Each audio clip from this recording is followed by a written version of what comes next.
আচ্ছা বলতো বিচ্ছু আনুবিস কি? Anubis Anubis Anubis Anubis Anubis হলো একটা বিশাল ভয়ঙ্কর বিষ। এই বিষটা আনারসে পাওয়া যায় বলে একে আনারস বিষ বলে, বুঝেছিস? কি আনারসের বিষকে আনুবিস বলে? হ্যাঁ বলেই তো। কেন তুমি এটা জানতে না বাটুলদা? মারবো এক গাঁটটা, তোমার ঠাট্টা করা বেরিয়ে যাবে। মূর্খ কোথাকার, পড়ার বই না পড়িস, মানুষ তো গল্পের বইও পড়ে নাকি? আর বাচ্চু, তোর প্রশ্নটাও ভুল। আনুবিস কি নয়, আনুবিস কে। শোন, আনুবিস হলো প্রাচীন মিশরের মৃত্যুর দেবতার নাম। এর মাথাটা শেয়ালের মতো আর শরীরটা মানুষের মতো। বাচ্চু তুই দাঁড়া। এই বিচ্ছু, তুই দেখ গিয়ে, এটা তোর ভুল ভাল উত্তর দেওয়ার শাস্তি। বিচ্ছুটা দিন দিন আরো বিচ্ছু হয়ে উঠছে। আপনি বাঁটুল বাবু? আমি হলাম গে পঞ্চানন হালদার। খুব বিপদে পড়ে আপনার কাছে এসেছি। আপনি আমায়... আপনি আগে বসুন, বসুন, তারপর আস্তে আস্তে বলুন। হ্যাঁ হ্যাঁ, এই তো মুশকিল আসান বসে আছেন, সব সমস্যার সমাধান করে দেবেন। বসি বসি। হ্যাঁ হ্যাঁ বলুন, বাড়ি থেকে এত তাড়াহুড়ো করে বেরোলেন কেন? তাছাড়া গাড়ি যখন সঙ্গেই আছে। আপনি কি করে জানলেন? কি যে আপনি তাড়াহুড়ো করে বাড়ি থেকে বেরিয়েছেন? খুব সহজ। আপনার পায়ে দুটো চটি কালো হলেও ডিজাইনটা আলাদা, আর এটা মানুষ তাড়াহুড়ো করে বাড়ি থেকে বেরোলেই একমাত্র করতে পারে। আর ওই যে গাড়ি গাড়ি ওটা তো আপনার গলির বাইরে রেখে এসেছি। ওই যে আপনার চশমা, এসি গাড়িতে এসেছেন, এখন গাড়ি থেকে নামতেই চশমার কাঁচে বাষ্প জমছে। যাক, বাঁচালেন মশাই। এবার আমি শিওর যে একদম আমি ঠিকঠাক জায়গায় এসে পৌঁছেছি। এবার বলুন, আপনি এত ঘাবড়ে আছেন কেন? মূর্তি মূর্তি, বুঝলেন? মূর্তি? হ্যাঁ বাটুল বাবু, আমার বড়দা স্বর্গীয় দশানন হালদার ইতিহাস প্রেমী মানুষ ছিলেন। জাহাজে কাজ করতেন, অবিবাহিত মানুষ, দেশে বিদেশে ঘুরতেন আর নানা দুষ্প্রাপ্য মূর্তি সংগ্রহ করতেন। উনি চলে যাওয়ার পর সেসব মূর্তি উত্তরাধিকার সূত্রে আমার হাতে এসেছে। সত্যি কথা বলতে এসব মূর্তি টুর্তি আমি বিশেষ একটা বুঝি না। তা আপনি করেনটা কি? মানে আপনার পেশা? পেশা? পেশা বলতে ওই বাপ ঠাকুরদার আদি ব্যবসা, হোশিয়ারির ব্যবসা। দাদা তো এদিকে আর ঢুকলেন না, তাই আমাকেই সামলাতে হলো আর কি। আপনার ছেলে মেয়ে? না মশাই, আমি ওই ব্যাপারে দাদার পথটাই নিয়ে নিয়েছি। বাড়িতে আমি আর আমাদের পুরনো চাকর রতন, রাঁধুনি, মালি, দারোয়ান মিলে আরো গোটা জনা পাঁচেক। তার সমস্যাটা কি হলো? যেটা বলছিলাম আর কি, বাড়িতে অনেক দামি দামি মূর্তি আছে, কিন্তু দাদা মারা যাওয়ার আগে একটা মূর্তি হাতে দিয়ে বলেছিলেন সেটা নাকি দুর্মূল্য। দুর্মূল্য মূর্তি? দুর্মূল্য মূর্তি? আনুবিসের মূর্তি। তোমরা হয়তো নাম শোনোনি, বাটুল বাবু নিশ্চয়ই শুনেছেন। না জানার কি আছে? আনুবিস হলো প্রাচীন মিশরের মৃত্যুর দেবতা। এর মাথাটা শিয়ালের মতো আর দেহটা মানুষের মতো। সাবাস সাবাস সাবাস। আপনার অ্যাসিস্ট্যান্টও তো দেখছি তুখর মশাই। তা সেই মূর্তি কি খোয়া গেছে নাকি? না না না না, খোয়া যায়নি, এখনো খোয়া যায়নি, বুঝলেন তো? তবে খোয়া যাবে। আচ্ছা, তা কি করে বুঝলেন? হুমকি টুমকি পেয়েছেন নাকি? এই দেখুন না, দেখুন। মূর্তিটা নেব বলে দুদিন ছাড় দিয়েছিলাম, আগামী শনিবার পাক্কা নিয়ে যাব। যদি দেখি মূর্তিটা বের করে রাখিসনি, তাহলে কিন্তু পুরো বাড়ি বোমা মেরে উড়িয়ে দেব। পুরো চিঠি জুড়ে কত কাটাকুটি, বানানের তো বলিহারি। চোর পড়াশুনোয় অষ্টরম্ভা মনে হচ্ছে। তা এর আগেও চিঠি দিয়েছিল বুঝি? দিয়েছিল দিয়েছিল বাটুল বাবু, দুটো দিয়েছিল। একই কথা, আনুবিসের মূর্তিটা চাই। মূর্তিটা বাক্স থেকে বের করে রাখতে বলেছিল। তারপর প্রথম চিঠিটাতে আমি পাত্তা দিইনি, কিন্তু যেদিন মূর্তিটা চুরি করতে আসবে বলেছিল সেদিন রাত্রে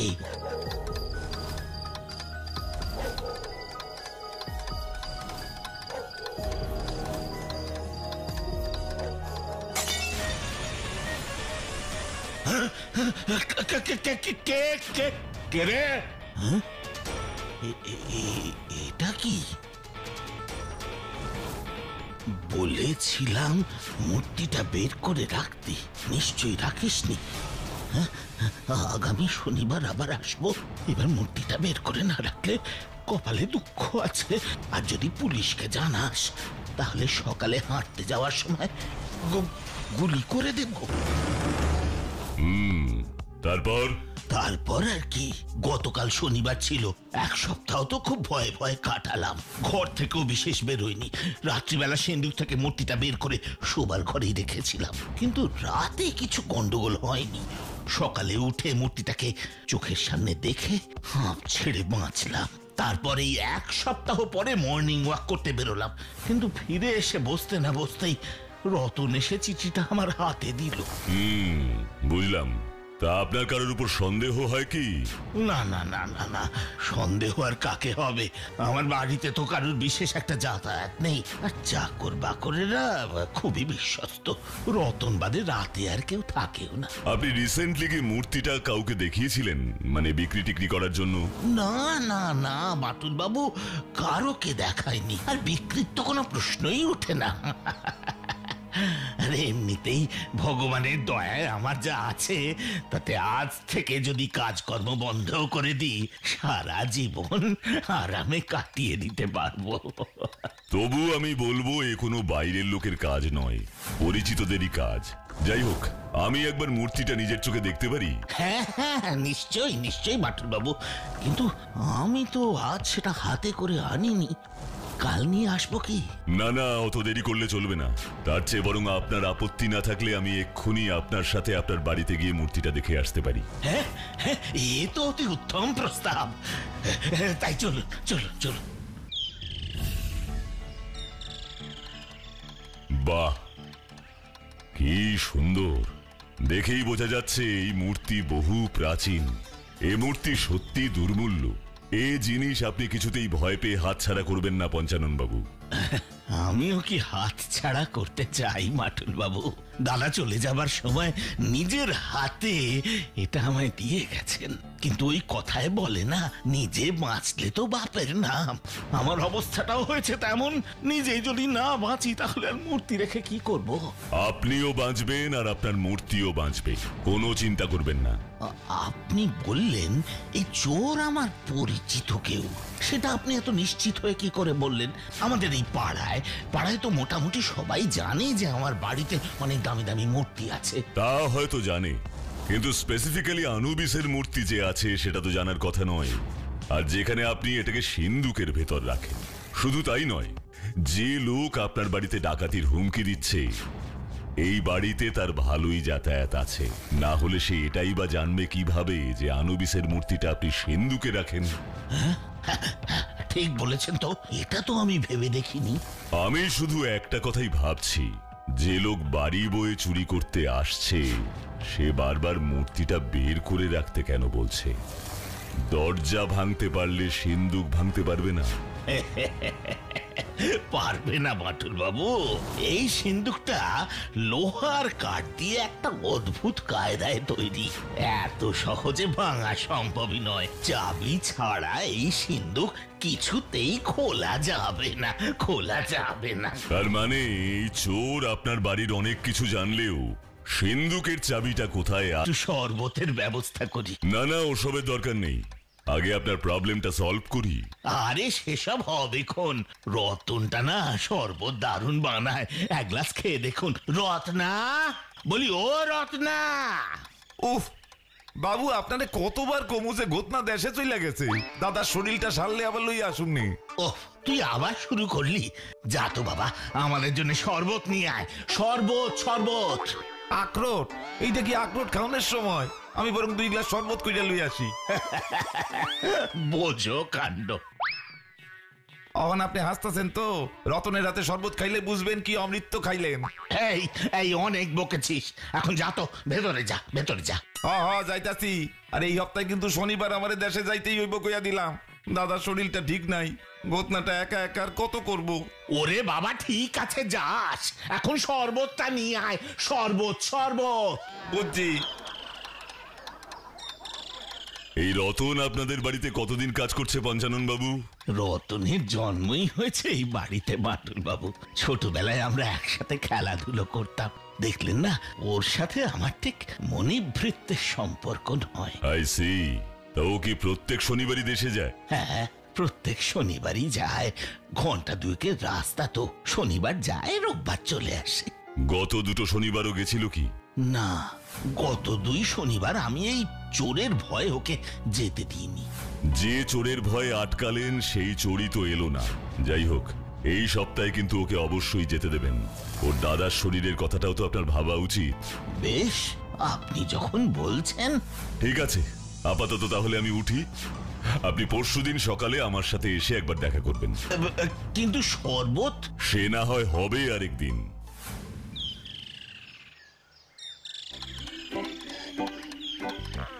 এই বিচ্ছু, তুই ফুটবল নিয়ে কোথায় যাচ্ছিস রে? এখনো তো 4টেও বাজেনি। আসতে বল, বাটুল্লা জানতে পারলেই ঝামেলা করবে। ধুর, বাটুলটা কি এখানে আছে নাকি? সেই পঞ্চানন বাবুর বাড়ি থেকে ফেরার পর সেই যে রান্নাঘরে ঢুকে দরজা বন্ধ করেছে, তারপর আর একবারও বেরোয়নি। আরে বাস, নিশ্চয়ই স্পেশাল কিছু বানাচ্ছে রে বাচ্চু। ভেবেই জিভে জল এসে যাচ্ছে রে। কি জানি রে, আমার তো তা মনে হচ্ছে না। কেস সলভ না করে এখন বাটুলদা পোলাও মাংস রাঁধবে। ধুর, তুই কিচ্ছু জানিস না। ওই পাঁচু বাবু না কে? আরে বাবা, পঞ্চানন বাবু। হ্যাঁ হ্যাঁ, ওই একই হলো। ওর বাড়িতে গিয়ে বুঝেছে এই কেস বাটুল্লা জীবনেও সলভ করতে পারবে না, তাই মনের দুঃখে নিজের পেশাই বদলে ফেলবে বলে ঠিক করেছে। এবার বাটুল্লা হবে রাঁধুনি।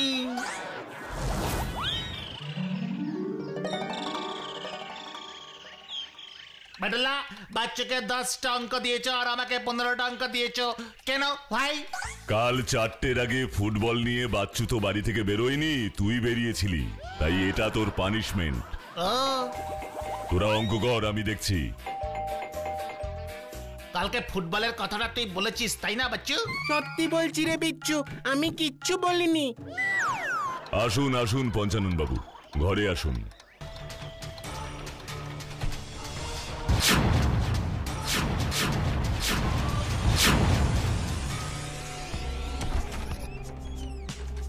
যা যা বললাম মনে থাকবে তো?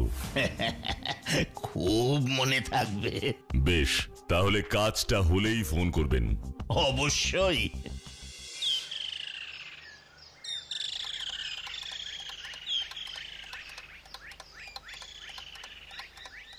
কিরে, তোর সকাল হলো? সকাল না রে, ভোর হলো। ভোর? সকাল 8টার সময় ভোর? ওর কথা বাদ দাও তো বাটুলদা, আগে বলো ওই আনুবিসের কি হলো? এখনো নতুন কিছু খবর পাইনি। কালই তো শনিবার গেল, দেখা যাক চুরি হলো কিনা। নিশ্চয়ই পঞ্চানন বাবু। হ্যালো পঞ্চানন বাবু। হ্যাঁ হ্যাঁ, গুড মর্নিং, বলুন। হ্যাঁ হ্যাঁ, চুরি হয়েছে সত্যি? আরে বাহ বাহ বাহ বাহ বাহ, যাক, অবশেষে আনুবিসের মূর্তি চুরি হলো তাহলে।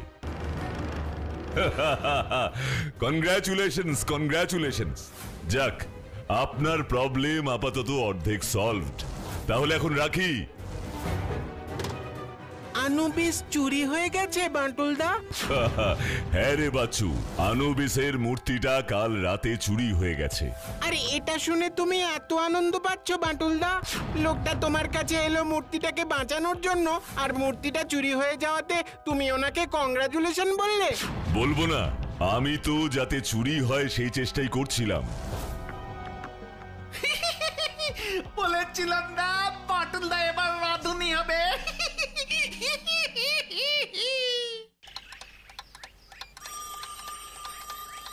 আবার কে ফোন করলো? হ্যালো। হ্যালো, বাটুল বাবু আছে? হ্যাঁ বলছি, আপনি কে বলছেন? আপনার সাথে একটু দরকার আছে। তার আগে আপনার নামটা বলুন। আমি আমি মানে সঞ্জয়। হ্যাঁ বলুন সঞ্জয় বাবু। আমি একটা মূর্তি কিনেছি, সেই মূর্তিটা আশ্চর্যজনকভাবে চুরি হয়ে গেছে। আনুবিসের মূর্তি ছিল কি ওটা? হ্যাঁ, এ কি আপনি জানলেন কি করে? ভুলে যাবেন না আমি বাঁটুল, আমি সব জানি। হ্যাঁ হ্যাঁ হ্যাঁ বাটুল বাবু, কাল রাতে আমি মূর্তিটাকে জলে ডুবিয়ে রেখেছিলাম। জলে ডুবিয়ে রেখেছিলেন কেন? মূর্তিটার নিচে লেখা ছিল এক রাত জলে ডুবিয়ে রাখলে মূর্তিটা আরো চকচক করবে, আর তাই বাটুল বাবু মূর্তিটা একেবারে এইভাবে উধাও হয়ে গেল।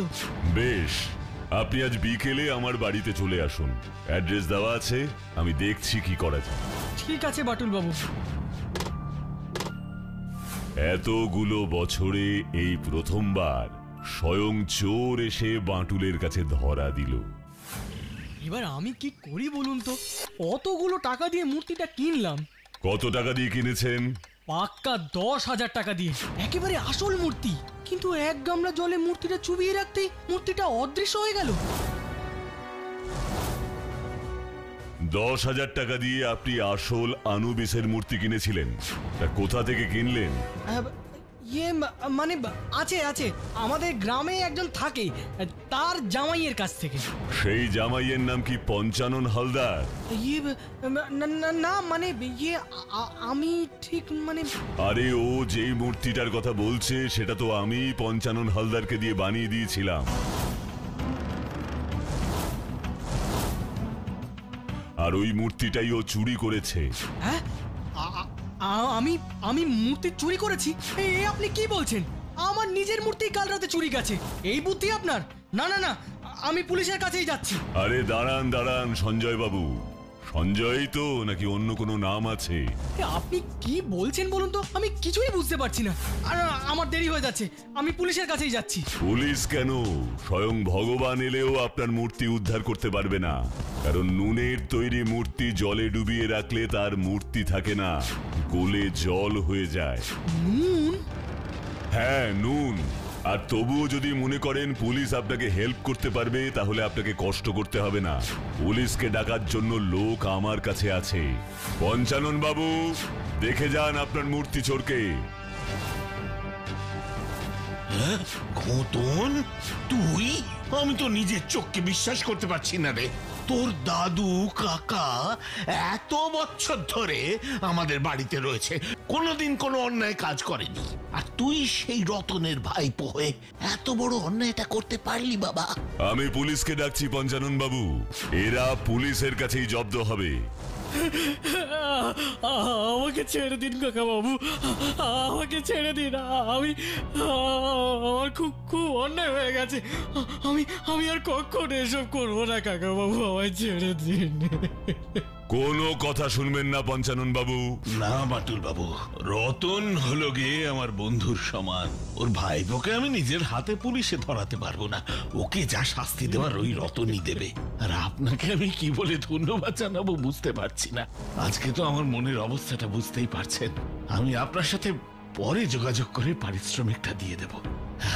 নমস্কার। এই চল চল বলছি, চল। কনফার্ম ছিলাম না, তবে সন্দেহ ছিলই। চোর ঘরের নারী নক্ষত্র সব জানে, আর এদিকে প্রত্যেকবারই বলে শনিবার রাতে আসবে, তার মানে সে জানে যে শনিবার করে রতন থাকে না। সে তো বাকি চাকররাও জানতো। Good question. কিন্তু পর পর দুটো শনিবার যে লাস্ট মোমেন্টে রতনের যাওয়া ক্যান্সেল হয় সেটা তো কেউ জানতো না। সেই খবরটা তাহলে কে জানতে পারে? রতনের বাড়ির লোক। আর রতনের বাড়ির লোকেদের মধ্যে একমাত্র ঘোতনই ওই বাড়িতে আগে এসে থেকেছে, তাই দুয়ে দুয়ে চার করতে আমার বেশি সময় লাগলো না।